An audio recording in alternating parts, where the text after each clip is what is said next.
Hello दोस्तों, नमस्कार। मैं हूँ आपके प्यारे दोस्त। मैं आपका अक्षित and I am blog channel में बहुत बहुत स्वागत करती हूँ। आप लोग हमारे इस चैनल को लाइक, शेयर एवं सब्सक्राइब करिए। बेल आइकन को ऑन रखिए ताकि कोई भी वीडियो अपलोड करें आपके पास पहुँच जाए। मैं आप बाल निर्माण की कहानियाँ इस समय सुना रही हूँ आप लोगों को। आज की कहानी का शीर्षक है उपहार का मूल्य। दोस्तों, हमारी कहानी में कोई ना कोई शीर्षक जरूर होता है, कोई ना कोई शिक्षा जरूर होती है। आप खुद और अपने बच्चों को शिक्षा ग्रहण कराइए और हमारे बने रहिए हमारे साथ लास्ट तक इस वीडियो में। उपहार का मूल्य, इस कहानी में आप लोग हमारा साथ दीजिए। मैत्रेयी, एक लड़की का नाम है मैत्रेयी। मैत्रेयी के हाई स्कूल में न केवल प्रथम श्रेणी का वरन बोर्ड में भी तृतीय स्थान था।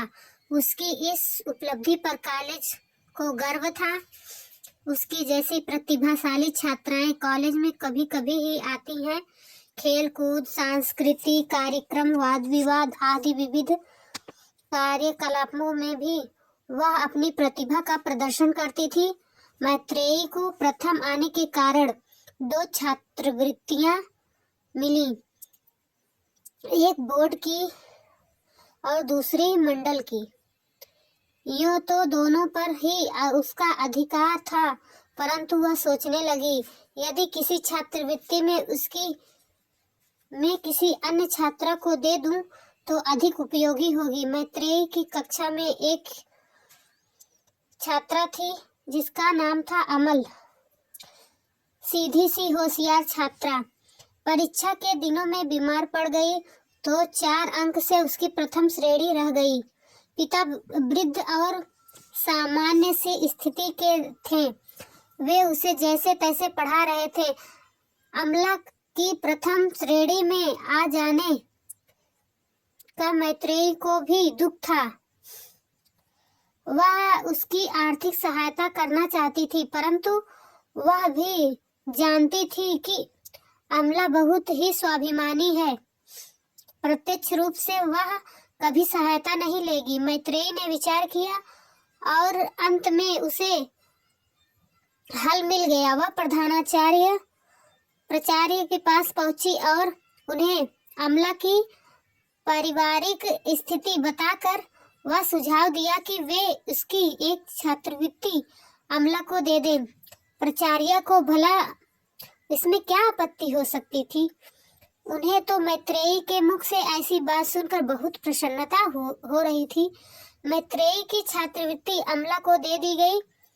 प्रथम श्रेणी तो है नहीं, छात्रवृत्ति कैसे मिल गई, इस बात से अमला आश्चर्यचकित थी। अंत में उसे किसी तरह सच्चाई का पता लग ही गई। मैत्रेयी के इस व्यवहार से उसका हृदय कृतज्ञ हो उठा। मैत्रेयी कभी इस बात को मुंह पर भी न लाई थी, जबकि व्यक्तियों को प्रायः यह स्वभाव होता है कि थोड़ा सा भी उपकार करते हैं तो बार बार गाते रहते हैं और उपकृत व्यक्ति को अपने त्याग की याद दिलाते रहते हैं। छात्रवृत्ति मिल जाने से अमला की पढ़ाई सुविधा पूर्वक चल रही थी। अमला सोच रही थी, मैत्रेयी का के इस उपकार से मैं उऋण तो नहीं हो सकती, पर मुझे भी उसके लिए कुछ करना चाहिए। पर वह जल्दी ही कोई अवसर न खोज पाई। दोनों ही अगले वर्ष इंटर में आ गई। कॉलेज की यह परंपरा थी कि सत्र के प्रारंभ में ही सांस्कृतिक कार्यक्रम, खेल कूद, वाद विवाद आदि की प्रतियोगिताएं होती थीं। इसमें सर्वश्रेष्ठ छात्रा पुरस्कृत की जाती थी, परंतु एक पदक ऐसा था जो केवल उसी छात्रा को मिलता था जिसके न केवल पढ़ाई में सर्वोच्च अंक हो, अपितु सभी क्षेत्र में एक ही छात्रा सर्वश्रेष्ठ रहे। अतः यह पदक अनेक वर्ष बाद किसी न किसी छात्रा को ही मिल पाता था। पदक के साथ ही कॉलेज की ओर 409 रुपए का उपहार भी दिया जाता था। प्रतियोगिता प्रारंभ हुई तो अमला के मन ही मन कुछ निश्चय किया। सांस्कृतिक कार्यक्रम और खेल कूद में इनमें वह सदा सर्वोच्च रहती थी, पर इस बार जब इन प्रतियोगिताओं के आयोजन हुए तो अमला का प्रदर्शन अपने स्तर से बहुत गिरा हुआ था। सभी को आश्चर्य हो रहा था कि आज इसे हो क्या गया है। मैत्रेयी का प्रदर्शन बहुत अच्छा रहा, दोनों में ही वह सर्वप्रथम रही। इस प्रकार मैत्रेयी का नाम कॉलेज की उन विशिष्ट छात्राओं की सूची में आ गया जो मेधावी का पदक और पुरस्कार पाती थी। दूसरे दिन अमला प्राचार्य कक्षा के सामने से निकाली तो उन्होंने उसे बुलाया और कहा, हम तो उन्हें। दूसरे दिन अमला प्रधानाचार्य के कक्ष के सामने से निकली तो उन्होंने उसे बुलाया और कहा, हम तो तुम्हें अंतर विद्यालयीय प्रतियोगिता से में बाहर ले जाने की बात सोच रहे थे, पर तुमने तो कल निराश ही कर दिया। एक शिक्षिका कह रही थी, अमला तुम्हें कल क्या हुआ था? इतना निराशजनक प्रदर्शन तो तुमने कभी नहीं किया था। अमला हंसते हुए कह रही थी, दूसरे विद्यालयों से प्रतियोगिता हो तो आप मुझे भी ले चलिए, निराश नहीं होना पड़ेगा। प्राचार्य उसकी बात कुछ समझ रही थी। उन्होंने पूछा, तुमने जानबूझकर ऐसा किया था ना? अमला ने कुछ नहीं कहा, पर गर्दन झुकाकर धीरे से मुस्कुरा दी। अमला के जाने के बाद शिक्षिकाएं कुछ देर तक उसी विषय पर बात करती रहीं। वे कह रही थीं कि मैत्रेयी और अमला दोनों में से किसी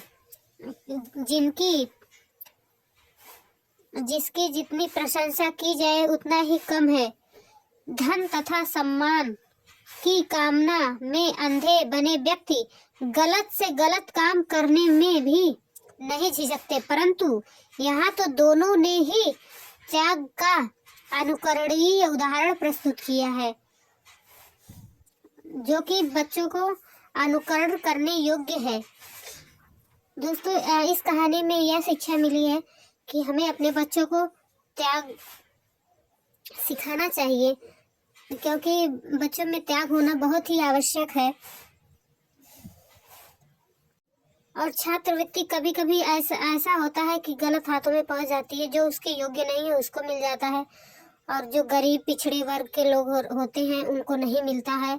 उनको तब शिक्षा ग्रहण करने में दिक्कत होती है, किसी कारण बस वो शिक्षा नहीं ग्रहण कर पाते हैं। इसलिए जिसको बहुत अधिक आवश्यकता हो उसके छात्रवृत्ति मिल जाए तो शिक्षा पाना सबके लिए संभव हो जाएगा। आप लोगों को आशा है आप लोगों को यह कहानी बहुत पसंद आई होगी। आप लोग हमारे अच्छी ट्रेंड आर्यन ब्लॉग चैनल को लाइक शेयर एवं सब्सक्राइब करिए, बेल आइकन को ऑन रखिए ताकि हम जो भी वीडियो अपलोड करें आपके पास पहुंच जाए। Thanks for watching this video. धन्यवाद। मिलते हैं अगली कहानी में।